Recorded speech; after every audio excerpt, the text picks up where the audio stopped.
Good morning, everyone, and welcome to another episode of Keeping Up with the Pace. I'm your host, Tim Ryan. Today, I am joined by a very beloved member of Cancer Council WA, and I actually looked up how to best describe Darryl Young, um, and what came to mind was salt of the earth.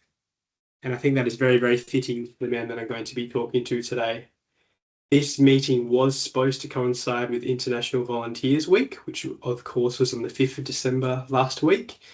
Colloquially, it's known as Thank a Volunteer Day, and that title will be phased out and will be conforming to the United Nations title of International Volunteers Day. But I would like to introduce my guest today, Darryl Young. Good morning, Morning, Darryl. Tim. Good morning, Tim. How are you? Doing very, very well. It's good to hear from you. And you too. Are you feeling a bit better? Darryl was supposed to join us last week, but unfortunately he contracted COVID, so hopefully he's ripping and raring to go. Yes, I'm fully covered. I've come out the other side, hopefully unscathed. Darryl was describing himself like a cat trying to find some sunlight, I believe. That's correct. I was there for a little while. So, Darryl, I'd like to talk to you today about your time volunteering with Cancer Council, and your time as part of the philanthropy team and how you got involved with that. So, why don't you give us a bit of a backstory as how you got involved with Cancer Council? Right. Well, it actually goes back some years to 1997 when my wife was a patient at Cottage Hospice, which is now Milroy Lodge. And she was there for almost 3 months before she passed away. I was so impressed by the service of the volunteers and the staff, of course, that I wanted to volunteer. At that time, I had to wait 2 years, and I can understand the reasons why. But I went back and I did a course, and I volunteered with the Cottage Hospice, working with patients for probably 18 months. At the time, I was still working full time. My workload got a bit heavy, and I had to, unfortunately, give it away. Earlier this century, if you like, 2002, I retired, and I took my 12 months long service leave, which I hadn't taken in my 40 years of working. So I took 12 months off and decided then that I wanted to do something else. So the Cancer Council actually had an advertisement in the paper looking for volunteers for a project they had going at that time. So I applied, and it was working with families who have a family member with cancer, and they were looking for people who'd had that experience of a loved one having gone through the same process. Unfortunately, and I was a bit puzzled at first. I was actually not accepted, but the reason was they only needed 10 volunteers and they were swamped with applications, which was fair enough. But they did offer me another job in the Cancer Council's head office, which it was in West Perth in those days. And at the time it was working with volunteers. We were doing mail out, so I was stuffing envelopes, if you like, for want of a better word. Then one day, one of the ladies from the office came in and had read my resume and decided that perhaps stuffing envelopes wasn't for me and they had something more meaningful. So I ended up in the fundraising area, and the rest is history. I'm still here. Thank you for that, Darryl. Yeah, just to recap on what Darryl has said, Cottage Hospice, which is now Milroy Lodge, was built back in 1987 and accommodated about 24 hospice patients. It had a few different iterations in the time. It got extended into a day hospice, and then in 2007, it became a lodge for regional cancer patients who were coming to the city to receive treatments. So, Darryl, you're one of the longest tenured employees, if you could say, at Cancer Council WA. Yes, I have seen quite a few people come and go over the years, and as I age, um, I must admit, the days I come in, I have to work very hard on putting names to faces and trying to retain them all. Um, I'm pretty good so far. Um, I can get most of them. With men, it's okay. I can just call them mate, but with the girls, that's I can't do that. But I do remember most of their names now. Occasionally, I'll slip up, and I blame that on my age. I think everyone is your mate, Darryl, so I think that's quite fitting. Well, it's a little unnerving sometimes when people call me. They call me Darryl because obviously I've been around so long. But then I've got to struggle to get a name out. Usually it works, but quite often I can bluff my way through. So I should also mention on your resume, your volunteer resume for Cancer Council, you've done a bit of work with animation, so in some voiceovers, and I believe you've been in some external publications as well. Is that right, Darren? Bit of a celebrity? Um, not so much the external publications. When I was a very young man, very, and I'm talking over 50 years ago, I had the thought at that stage of being a radio announcer or a newsreader. So I did a course, and I did I did a session with Channel 7, but I think they decided at the time my voice was too ABC for commercial television. And also at that time I just got engaged, and then I got transferred to the country, so that went on to the back burner. But yes, earlier this year I did do a voiceover for the Cancer Council for wills, I think it was, um, and I have done a little bit of that in the past. But yeah, I enjoy it. Oh, it's fantastic. I think you have a great voice, even if it is an ABC voice, Daryl. I'm very, Thank you. very envious of it. So, what is translated from your professional former working career into now your volunteer capacity? Well, I worked in a bank. I won't name which one. For 40 years, and I started off at the bottom of the rung. You know, there was no level lower than a postage clerk in those days. So I was licking stamps and doing those sorts of things. And I graduated through the ranks of into ledgers and tellers and general clerks, and eventually got into management. And I don't know. I probably found it easy to work with staff. I enjoyed working with customers. One of the jobs towards the end of my career was managing the bank's processing centre, and I had 140 staff working with me. And I confess, remembering names in that environment was a little difficult. But luckily, I had some good supervisors and managers working for me, so that was okay. But no, I just enjoy working with people. Um, we're all different. Some are easier to work with than others. Um, but I find coming into the Cancer Council, everyone is younger than me. And I just find working with younger people probably keeps me a little more alert and keeps my brain active, which they keep telling me at my age, you have to keep doing that. And has technology been a barrier for you, Daryl? No, no.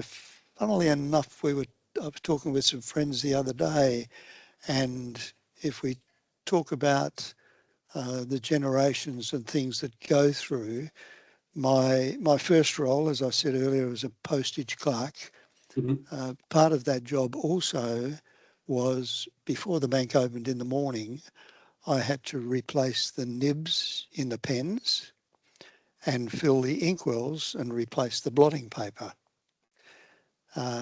Then progressively we brought in adding machines and ledger machines, and back in 1975 the bank started its computerisation, and somehow I had a bit of a knack and I was interested in learning about it. And then as I progressed through the bank and in my last role in the bank, which was head of productivity, we were actually running some very, very big programs and actually writing our own programs as well. So there are probably some things that I require my grandchildren to help me with, but on the whole, technology doesn't worry me. I'm quite happy with technology, and I find it good. I know when it first came in, I was told that computers would eliminate paper. Well, I'm still waiting for that to happen. Well, that's quite impressive, Darryl. Obviously, your career progressed alongside the inclusion of computers and more modern technologies. Even though myself grew up on a computer, it's still a challenge for me sometimes. And my background is nursing, and nurses have terrible computer literacy. And then coming into Cancer Council WA, I was always down at IT getting problems resolved. And so kudos to you. Well, don't worry, I still call on IT occasionally, like I had to last week. But I usually try and solve it first, and then quite often there's some problems that only the IT gurus can help with. Yeah, absolutely. So, Darryl, has there been any memorable moments during your time at Cancer Council as a volunteer? Wow. Again, when I first started with the Cancer Council, everything was pretty much done manually. It wasn't a big computerised organisation in those days, so fundraising campaigns like Daffodil Day, Australia's biggest morning tea, Pink Ribbon Day, those sorts of campaigns had to rely on people calling us on the telephone, and we would record the details, and then we would input that into the system we had in those days, and then the campaign material was all collated manually and posted out. So one of the big things has been the computerisation of campaigns and how that's now done much more easily. But one that stands out, I had to give a talk one day. They asked me if I'd give a talk to the opening of Daffodil Day down at UWA, and I wrote my speech. I had it passed by the fundraising director to make sure there was nothing controversial in there. And I happened to be sitting at the head table, and I when I got up to give my speech, I walked up onto the stage and looked out. When I got there were probably only about 20 or 30 people. When I got onto the stage and looked out, there were over 200. It Wow. took a couple of minutes to take that in. And Yeah. then I did have to apologise because I did have to refer to my notes quite a bit. But that was one moment that stuck in my mind. Wow. Yeah, that's a big one. That's fantastic, Darryl. It's one thing that always blows me away about the Cancer Council is going to these awards and seeing how much the dollar contributes to research in particular. Um, it's just amazing the achievements that a small organization which benefits from the public and giving away their money, and that we can achieve huge things from it. We're just a conduit for success and achievement. I think it's always really inspiring when we do get to go to those events and hear some of the outcomes from contributions. So I just want to just filter back to you used to manually take down people's details during Pink Ribbon Day We and did. Daffodil Day, We did, yes. and and then what was the process from there? Well, we had a printed sheet, and we would Mhm. record the the donor's name and their donor number if they were an existing donor. And then, for argument's sake, Daffodil Day, we would then record what they required. So whether they wanted bears or pins or flowers or whatever the merchandise was at the time, we would record that. If they wanted, 3 dozen pins and 20 dozen bunches of flowers, we would record that. And then that would go to a coordinator, and she would coordinate the collating of all that. And it would go to a warehouse where we had volunteers working, and the volunteers would put the pack together, and then that would be sent out to the respective donors for them to run their campaign day. Yeah, yeah. It's. I'm just picturing in my head. Our office is quite modern, and the thought of a phone ringing, um, no one would know who's calling or who's going to answer. It's we don't have physical phones in our office at all anymore. Yeah. It's all connected to our computers. So the idea of in those days, the admin volunteers, as we were called, and we had one for every day of the week, and it was the admin volunteers' job to actually answer all the incoming calls. And we would take the calls, and if it wasn't connected to the fundraising area, we would redirect the call to the appropriate person. So in the lead up to the campaigns, in the weeks before the campaigns, in those days I did a Friday, and you could literally be on the phone from the time you got there to the time you left in the afternoon. And then once the campaign was over and people were banking their funds and bringing in, again, the phones would ring hot because people would have lost their deposit form, or they weren't sure of what the instructions were, they didn't know which bank to go to. So we used to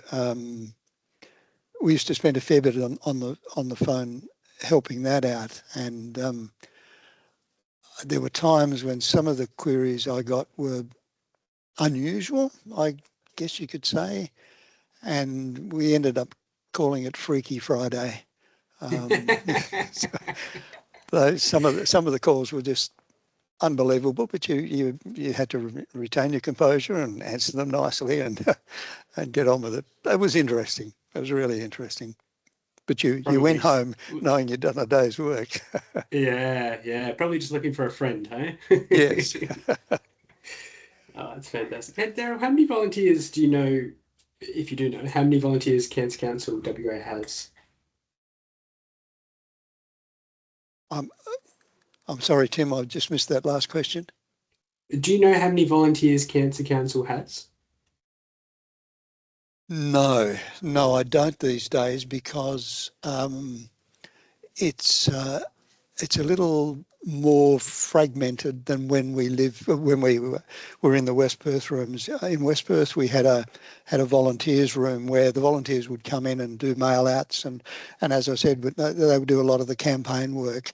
These days, since we've moved to Subiaco and all the departments have come together, the volunteers, I think, do work more out of Crawford House and Milroy Lodge. I think at Milroy Lodge there is a volunteers area there too where volunteers can work. So I don't get to see a lot of the volunteers that I used to. And on the days that I come in, there don't appear to be any other admin volleys working those days. So no, I don't. When I gave the address to UWA, I had all those figures at my fingertips, but that was quite some time ago. But I think it's still considerable. Yeah. I do know that Milroy and Crawford run heavily on volunteers, and of course the bus treatment services, that's all operated by volunteers. I just wondered, I haven't seen too many volunteers around the office, so I thought maybe you know where they're all hiding. No, there's not a lot for them to do in head office unless they're working in an admin role. There is another lady that comes in on a Tuesday and does a little bit of what I do. Our jobs are a little bit different in that the area I'm in now, I'm not so involved in campaigns. I am still doing bank statements, which I think comes with my previous occupation. So History, yeah. I do a fair bit of work on the bank statements, helping them decode them. But one of my other roles, and you touched on it earlier with research, I do get to see the reports that come back from the researchers when Cancer Council give their grants out to researchers. There is a requirement for them to report back to the Cancer Council on the research and how it's going. And then we try and take something from that and put it into a format that can go out to the donors who have specifically donated for that type of research, be it breast cancer or brain or prostate or whatever, just so that the donors can see what's happening with their money, that there's getting value, and we hope will encourage them to donate a little bit more. But some of the reports that I get back, and I don't have a medical background, so I don't say that I understand completely what's in the reports, but there is a layman section in there, and I just have to say how incredible the research is that's going on, and what they're doing, and I'm in awe of the researchers and how their brain works, and the things they do. It's just unbelievable. Yeah, they've achieved some very outstanding things, haven't they? It's awe-inspiring when you get to hear them talk and you get to see what their findings are. It's wonderful. It really is, when you see some of the things that they are trying, and some of the areas they go into, some of the things they look at. A lot of it unfortunately runs into a dead end, but it's things they have to try because cancer is such an insidious disease. It's an individual disease where it's individual to the person, and I think from what I can gather, the difficulty with getting a cure is because of that individuality. Some processes work for some people, but not for others. And I remember reading one of the papers, and it was to do with spider venom. They were trying to see if there was something in spider venom that would kill the cancer cells. That just gives you an idea as to the extent that the researchers will go to try and find a cure. And my last question, Darryl, if people were interested in volunteering, what would you say to them? Go for it. It's something that makes you want to get out of bed in the morning and do. The people you meet, I still catch up for ex-Cancer Council staff for a coffee occasionally. So they're friendships that you make along the way. And as you said, the money that comes into the Cancer Council and the work that it does is just so beneficial. It's not just so much the research, but Crawford Lodge and Crawford Lodge, Milroy Lodge, for country people coming up to having a diagnosis of cancer is bad enough. Coming to Perth and having treatment is bad enough, but having a place where they can go, they're safe, they're looked after. The nurses on the helpline that are there to help, your area where you're working in palliative care, all those things are just so valuable and necessary. And if volunteering can contribute to that in some small way, I say go for it. Wonderfully said. And thank you so much for your time, Darryl. That was very valuable insights, and I really enjoyed talking to you.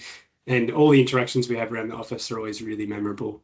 As I said, listeners, absolute salt of the earth is Darryl Young. He's a wonderful, wonderful man. And if you are interested in volunteering at Cancer Council, please reach out 13 11 20 and we can redirect your call to the appropriate person. Thank you so much. Catch you in the next one. Thanks, Tim. That's it. How did it go? Great. You're a natural.